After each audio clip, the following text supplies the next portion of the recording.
And Dennis is the more skeptical scientist. Like, he's a legitimate scientist, and he has some very, very unique, like, informed thoughts, particularly about the stoned ape theory. That's one of the more magical ones. Yeah. That's one of the more magical theories, because, man, if they're right, that's crazy.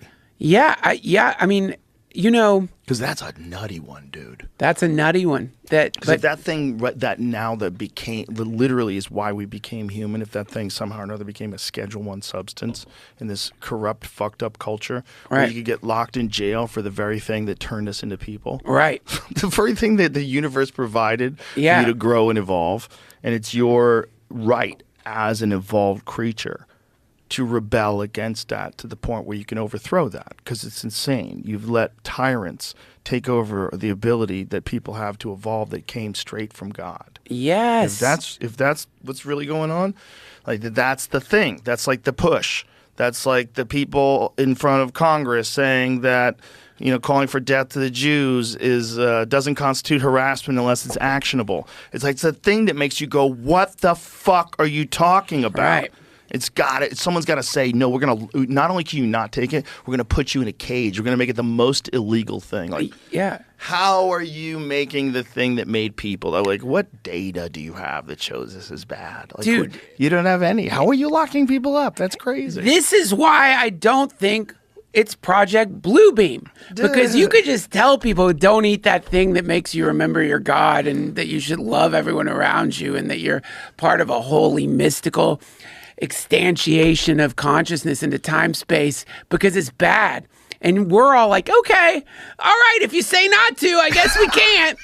But don't you think they don't know, which is part of the problem? Because if you really did know, if you'd really taken it, you would never want to stop people from taking it.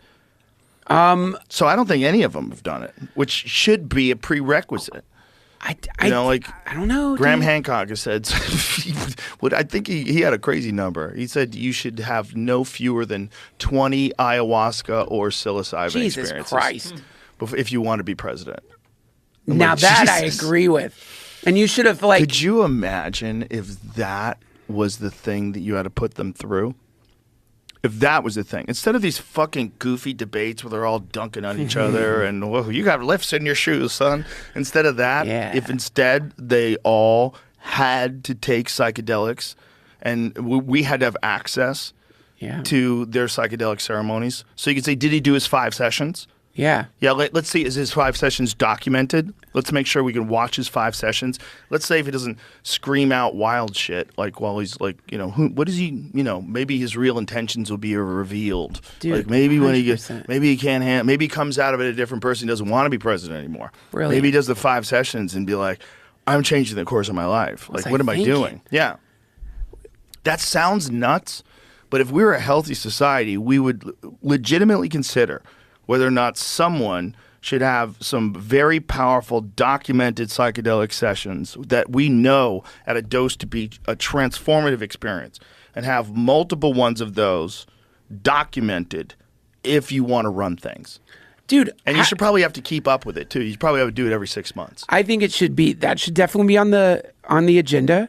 But let's start with just get them drunk. I want to see what you're like when you're hammered. Right. You know a lot about a person when you're around them when they're hammered. Dude, some guys get super goofy when they get drunk. Yeah. They say some stupid things. Man. Yeah. Well, for whatever you say, we won't hold it against you, but I want to see, like, your energy shift when you're hammered. Like, right. What are you like? Are you a bully? Are you a fun drunk? Fun drunk? You're I want my drunk? president to be a fun drunk. Right. I don't want a fucking angry drunk president. Right. Then you move on up the list of drugs and to just, what is their consciousness like in different psychedelic states? Right. And then from that, we can make a true judgment on whether also, they they'll know more about themselves and why they wanted to do it in the first place, Right. if they still want to do it after it's over.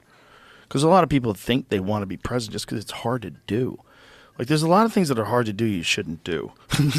Right. You know, like, there's a lot of jobs that seem like they're good, but it's just hard to do. You know, you don't want that.